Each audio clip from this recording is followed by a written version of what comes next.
It's unacceptable. To change that course, we're going to all need to join hands to rebuild the trust that's been lost, to mend what's been broken, and to help this community regain its confidence and its stability. Literally, the eyes of our nation and the world are on us. In order for that important process of healing and reconciliation to begin, we need to address some very immediate challenges. That's why today I'm announcing that the Missouri Highway Patrol, under the supervision of Captain Ron Johnson, who grew up in this area, will be directing the team that provides security in Ferguson. Now, what I'm announcing today does not affect the responsibilities of those who are involved in the investigation. And I would once again like to thank General Holder for agreeing to my request that the Justice Department conduct a parallel investigation in this matter. I also want to thank all the local law enforcement officials who have been working so very hard on the investigation here at the local level. While that investigation continues, the immediate security responsibilities will now be directed by the Missouri State Highway Patrol, who have proven themselves time and again when Missourians have needed them the most. I want to thank the hard-working members of the local and regional police departments who have and will continue to work with the Highway Patrol as the troopers take the lead in this critical mission. I want to specifically thank those officers who have been working double shifts, who have been out there on the cutting edge, working, putting themselves out there. I appreciate the work that they've done. Today is the day, though, that our words and deeds will set a better cornerstone on which to build our shared future. Because I believe, and quite frankly, I know, that Ferguson will not be defined as a community that was torn apart by violence, but will be known as a community that pulled together to overcome it. Today is the day that we renew our commitment to bring peace to the families of Ferguson. The day we commit to our mutual responsibilities of ensuring the safety and security of our communities and making sure they are served with justice and respect by their leaders. The day that we embrace our shared obligation as citizens to express our grief in a peaceful manner and voice our expectations for fairness and justice. Friends, we must pledge again to build up this community and direct it and ourselves toward the better angels of our nature. We'll now hear from a couple other folks, and I'll be glad to take questions. The first of those, I want to introduce for you to make a few comments, Captain Ron Johnson of the Missouri State Highway Patrol. Captain Johnson.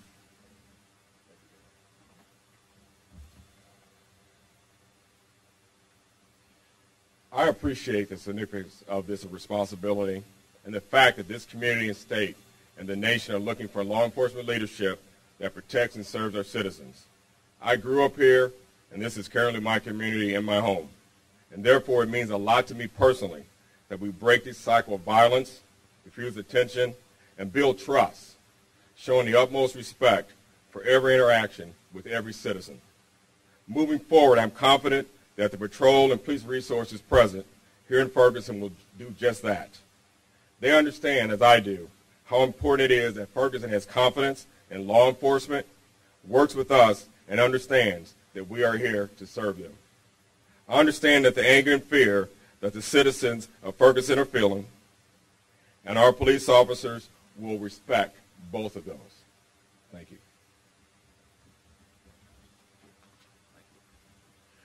We now have with us the two chief executives of this region, and I appreciate their cooperation, support, and the professionalism they and their teams bring to a myriad of opportunities each and every day. Let me first ask the county executive of St. Louis County, Charlie Dooley, if you would. Let me say good afternoon to all of you. I come to you this afternoon with a very heavy heart. What we have seen these past few days in St. Louis County has been a tragedy. For the Michael Brown family, it has been a tragedy. They have lost a son. In St. Louis County, the world is looking at us and how do we treat our own. Is there freedom of assembly? Of course there is. We support freedom of assembly. But what we do not support is disobedience for the law-abiding people in St. Louis County. I have been saddened by what I have seen these past few days. Individuals come to this community not for the right purpose. I'm for justice. I am not for revenge. I'm for what's doing is right and making it right. We have a large job ahead of us, bringing this community together. It is not going to be a simple thing. There are too many questions that has not been answered. They need explanations. People need to know, have closure to what is going on around them. Are they going to be protected in their homes? Are they going to feel safe in their communities? But even more importantly, as we move forward, can the community and our law enforcement come together to work as a unit? Neither one can get there by themselves. We need each of them to participate in this process. I want to thank Governor Nixon and his team stepping forward, recognizing we need all the resources that we can possibly garner to make this happen, to improve the process. I want to thank my good friend Mayor Slade for being with us, and Captain Johnson. It's going to take all of our agencies to make this situation better. It's going to take all of us, but even more importantly, it's going to take the people in the communities to calm down, stand down, and let's be reasonable. Let's have a conversation about what is happening in our community. How do we perceive ourselves? How the world look at us as a community? This ought not to be a black and white thing. This ought not to be a disrespectful thing to the citizens of our community. We can do better than this. I am confident that as we go forward, we're going to make a difference. And one of the things that I pledge to you, I'm going to appoint a blue ribbon committee to report to me to look at what are we doing, how are we doing it, but even more importantly, get people in the community involved in this process. They need to feel that they are part of it. They need to feel that they're a part of the solution. And the only way you can do that is involve those individuals. So I pledge in the next coming weeks, we're going to get a blue ribbon community from both sides. And let's get together and talk about what are our expectations, what do we expect, and how are we doing. And give a regularly update on what's going on in our community. We have nothing to hide. It's transparent. And oh, by the way, we want the media to be involved in this process as well. We'll make sure that they're kept front of what's going on, why are we doing certain things, and what's the outcome we expect. I look forward to this communication. I look forward to this resources coming together. But even more importantly, I believe that we can make a difference in people's lives. People expect us in St. Louis County that make their life safe, their businesses safe, their families safe. They have a right to that. And that's our jobs. And we're going to do it.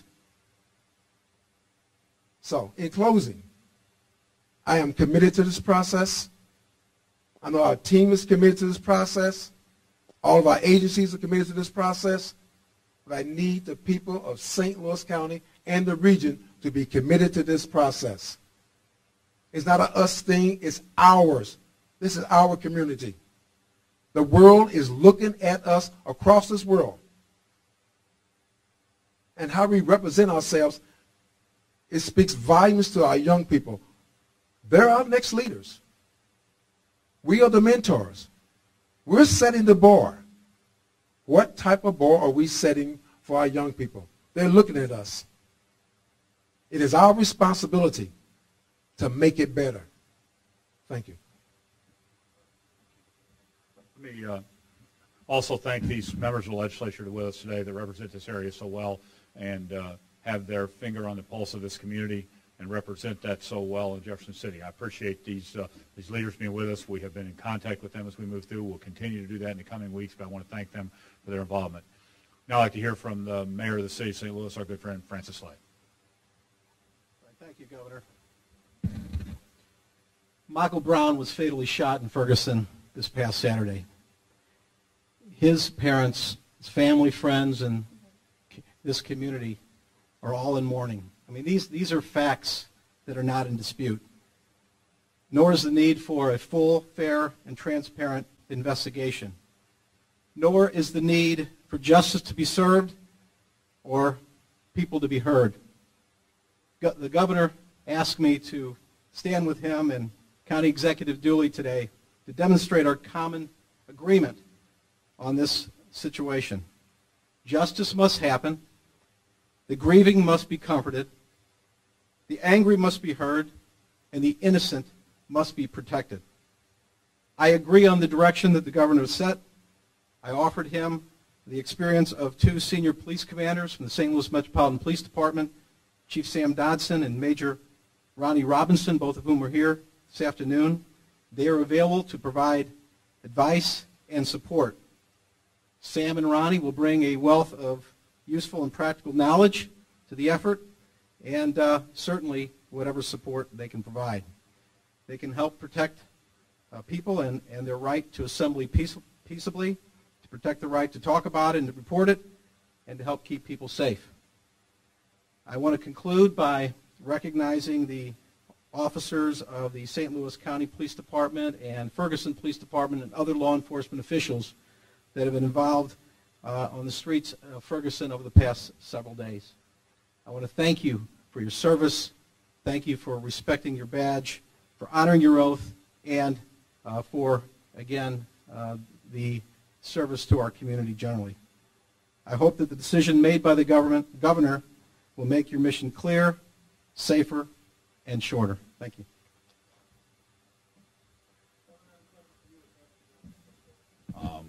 With me first, and we'll take some other questions also.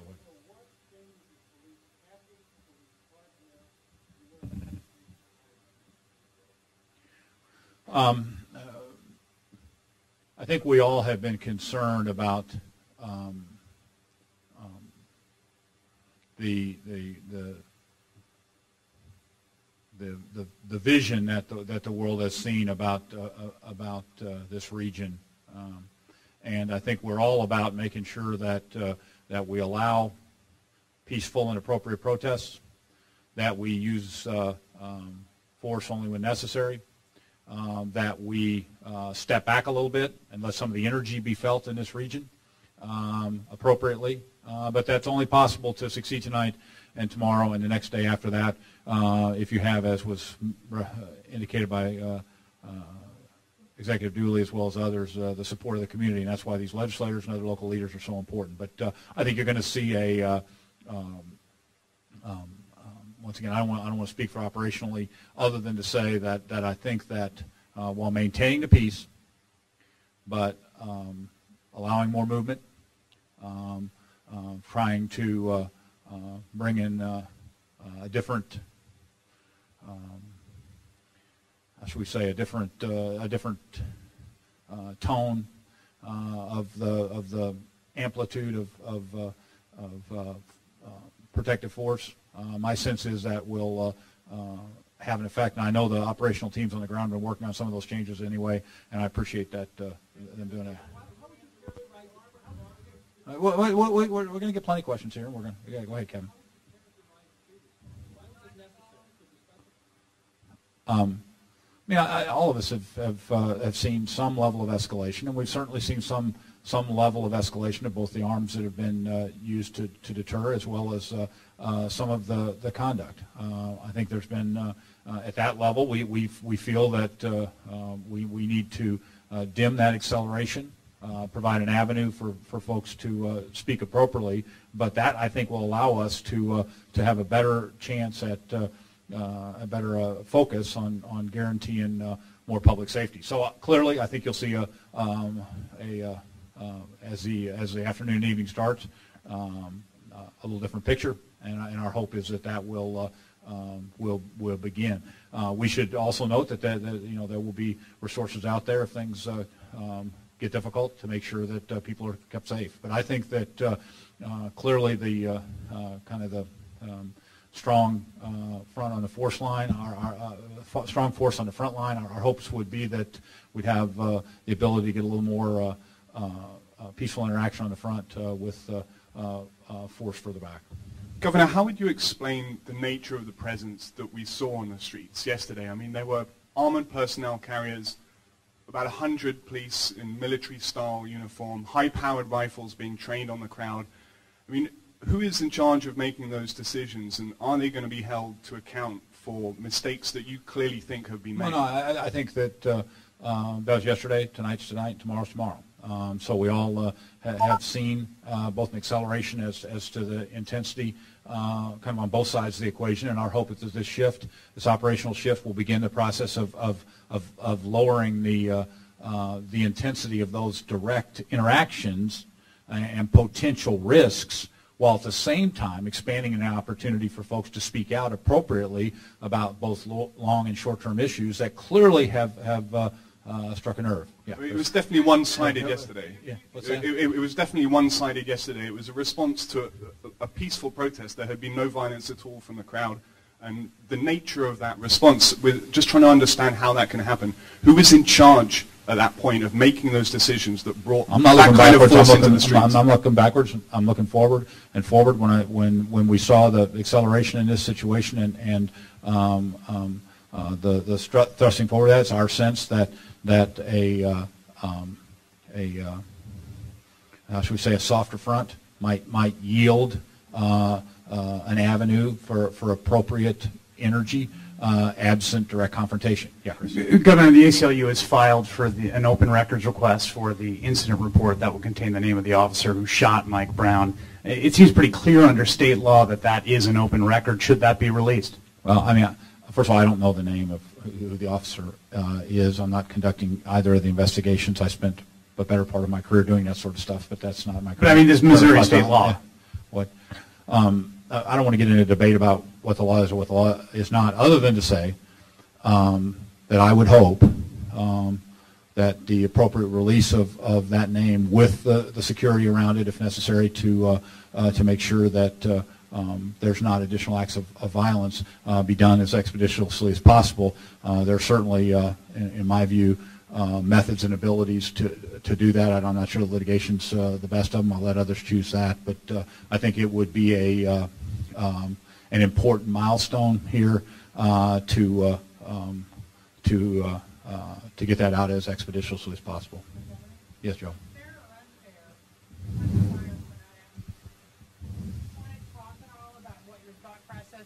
And what prompted you now to actually take control?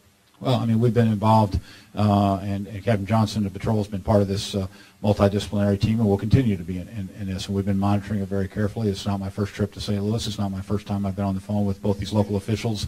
It's not the first time I've been to some of the churches here or had a chance to speak with these elected leaders. We're monitoring this very closely. You clearly want, in these situations, solutions, if at all possible, to be done as locally as possible. I mean, you really want folks to feel engaged so that you get not merely a short-term operational gain, but much more importantly than that, a long-term trust build. So you want to be in a situation in which you want to at the state level support folks that are out there facing the tough calls, making the tough calls, and doing this. We watched it very carefully. I just felt that at this particular point, that the attitudes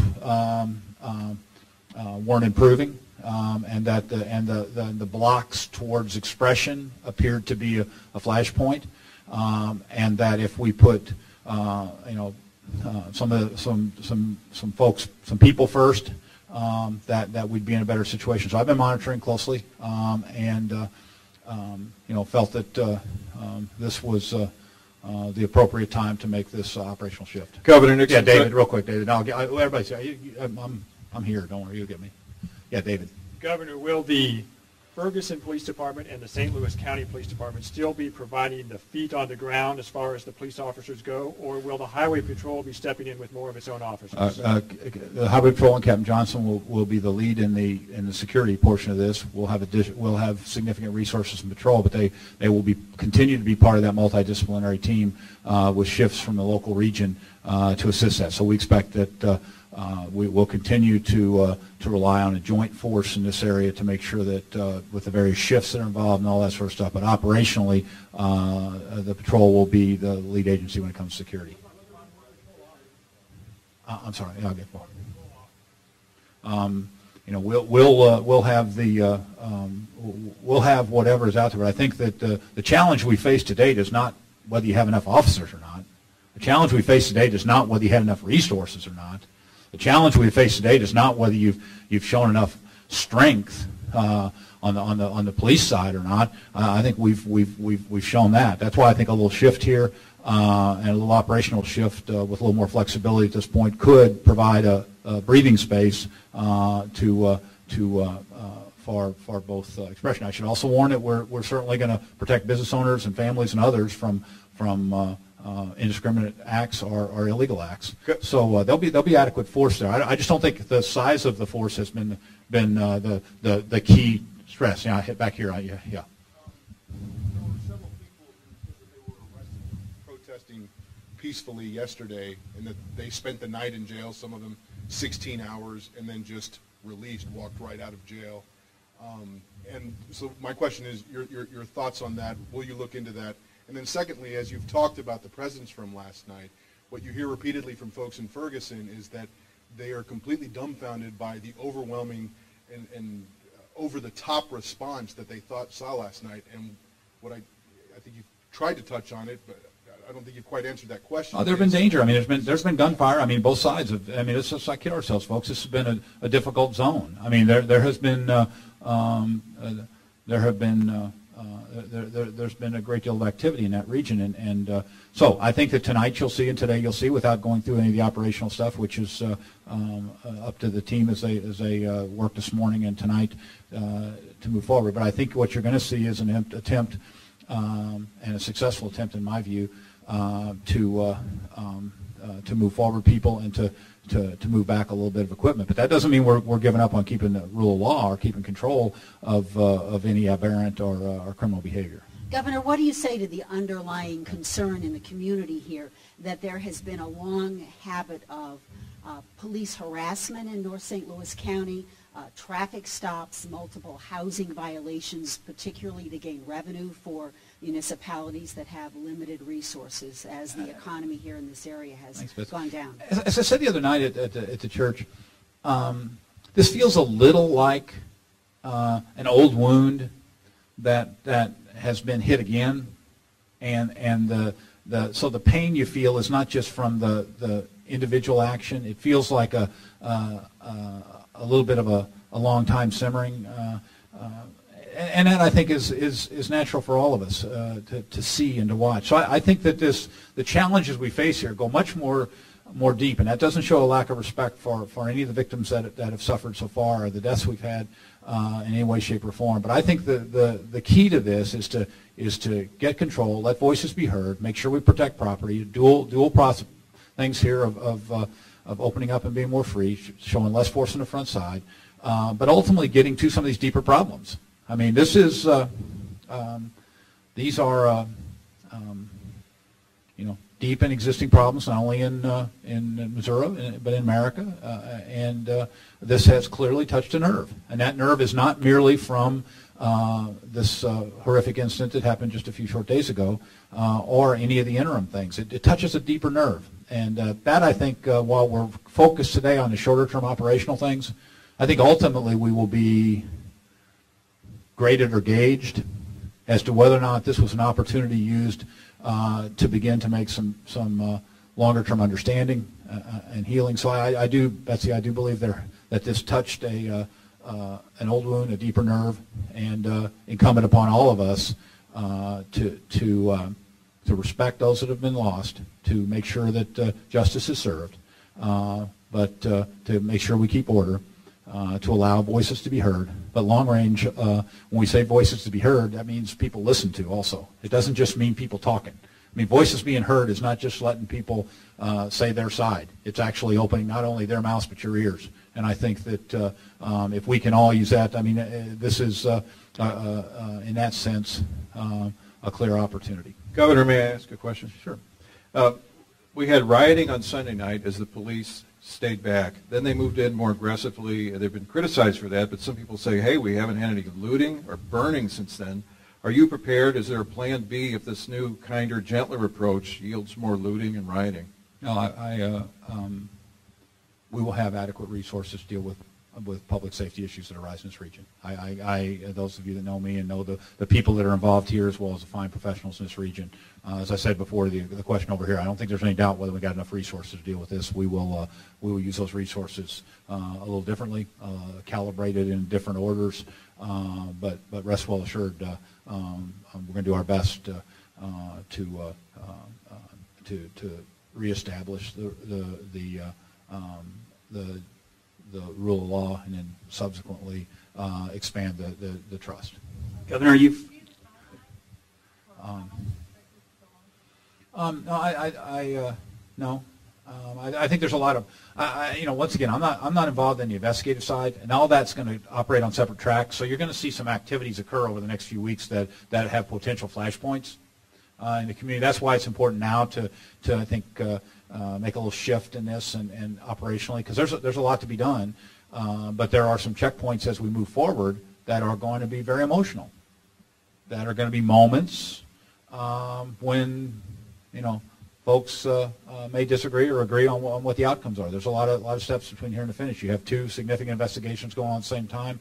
Our goal here is to make sure operationally and systematically that we're getting peace, and that we're using this on that front to garner opportunities in the future. You've talked about trying to heal that wound that's been here for a long time. Do you have any specifics that you could offer us on things that you'd like to see done?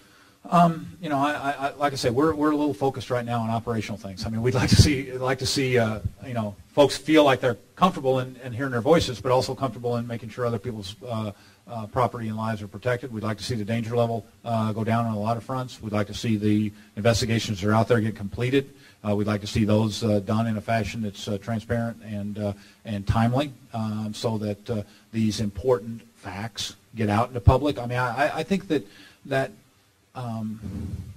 it's real important for people to know what happened and how it happened, and then we'll begin to process that. So the sooner we can get to those, I think that's extremely important here.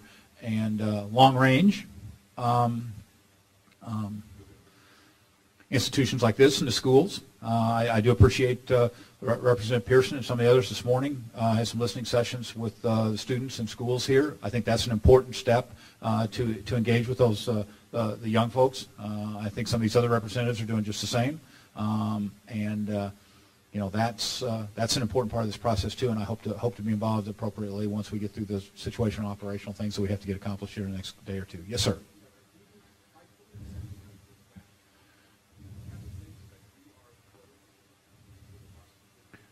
Absolutely not. I mean, what we're doing here is, Kevin Johnson's been in the operations center. What we're doing is putting we're making a little organizational shift here that I think will reflect, I think, some other things that all those folks were doing. I respect the folks that wear those uniforms and wear those badges. I mean, most of you know I have a lifetime of being involved in law enforcement. People that choose as a career to run to trouble, not away from it, are heroes we have. And they're stressed right now. It's been a difficult week, been a difficult couple weeks here. And getting this operational shift is, I think, something that will give everybody a breath of fresh air. We're not, this isn't about looking in the rearview mirror. We're trying to keep our eyes focused in what's in front of us. Governor? Yeah, all the way back, please. What are your thoughts about that? And we got two already. We got the Justice Department, and we've got a fine seasoned team at St. Louis County. So I think that let's let them do their work, is my view. I mean, you got two parallel tracks. You got the FBI, you got Justice Department, you've got fine folks at St. Louis here with a lot of experience. I think we let them do their jobs. I mean, they're doing a lot of work out there. I know they're hustling their tails off. They understand the pressure. Nobody's enjoying the timelines we got here. They want to get it right, and they will.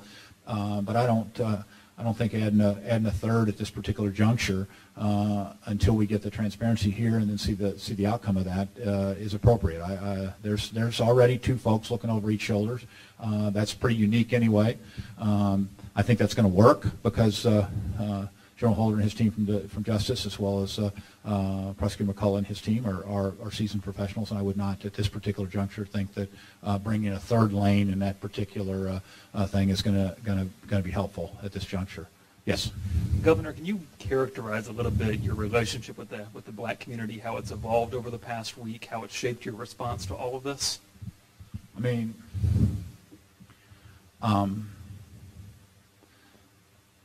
I appreciate the relationship I have with so many of my friends from so many years in this community, and the stress and pressures that they've helped me with over the years. Not only these fine 4 leaders here, but many others, 5, I'm sorry, Charlie, others. I tremendously appreciate that. I don't think this is a time to, and I'm going to continue to not use this as a time to divide or to draw differences or see how loud I can talk or to see how sharp I can say that. So we'll leave, other people have First Amendment rights. I've got executive challenges here. So I think that that relationship is good and professional and in many ways very personal with a number of folks. I look forward to, the natural process of the First Amendment and democracy allows people to agree and disagree in public, and that's part of the life I live in. If you're not up for dealing with the critiques of actions and inactions in this job, you shouldn't seek it. Governor, over here, if you could, speaking of First Amendment rights, could you respond to criticism of your handling of the situation that came in the form of a tweet from State Senator Maria Chappelle Nadal that included a 4-letter word? Good. No. Am I warm? It's near the G's. Are you familiar with it? I get the access. You guys send a lot of stuff out. I can see some of it. I don't. It's not how I communicate, and I don't.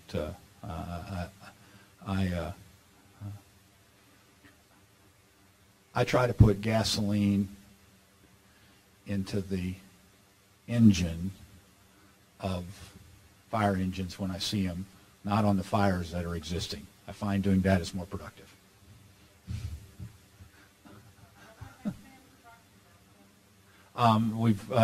We tried to. We'll get that opportunity soon. We've certainly been in contact with them. I have been impressed by their comments to calling for peace and justice, and I thank them for that. I think they have been resolute in their recommendation to the communities that violence is not the answer. And I know they're going through difficult times, very difficult times. And I think that while we had a chance to get together, that the schedules got bumped up. I'm sure we'll get a chance to sit with them. But with the things in front of me right now, it was important for me to get this strategic alignment accomplished, and then working tonight. So I've been a little more focused today on some of the operational aspects. Anybody else? Yeah, David. Captain Johnson about what he says he's going to do different tonight. Yeah, I'll let Captain Johnson make a few comments, but I should say, I mean, I just asking members of law enforcement before what they're doing, what they're going to do is they try to. But Captain Johnson's far away. Yes. What are you going to do differently tonight? Are you still going to roll in there with armored vehicles and police and full body gear, or are you going to have a different appearance? Can you give us an overview of that? We're going to go back and assess today, and we're going to start from today. We're not going to look back in the past. And when we talk about boots on the ground, my boots are going to be on the ground. And actually, I plan on tonight myself walking to the quick trip that has been called Ground Zero and meeting with the folks there myself tonight. And so we are going to have a different approach and have the approach that we're in this together. So that's going to be an approach that we're going to have tonight, and look at our resources and make sure we're not taking resources out there that we don't need. But when we do need those resources, they will still be here. But we'll just reassess. And we plan on trying to keep West Forest open today and let people speak and hear what they're talking about, like the governor said, not just letting them speak, but listening. So we will have a different approach today, and I believe you'll see that. I believe that was in the plan before this meeting. We talked last night with the police chief of St. Louis County, and those were the plans we had for today. We all went home last night, and before we left, we talked about going home and thinking about what we were going to do for today. And I can tell you that when I got home last night, my wife was out of town and my son wasn't home. Before I got into bed, like I do each and every night, I prayed. And I prayed for a different morning today.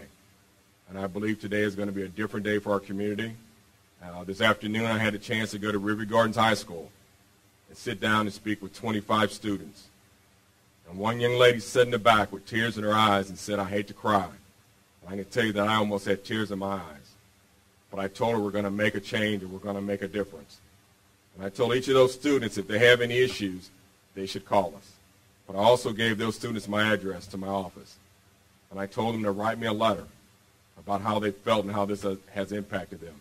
And when this is over, I am going to read that to the troopers who are assigned here at Troop C. And I got an email, a text on my phone from the head of security at the school that said those students went back to their class and told their friends that they believe we're going to make a change today, and we are. Thank you. Once again, thank everybody for being here. We'll be a strong, cohesive team, prepared to move forward and make a difference. Thank you all for being with us today.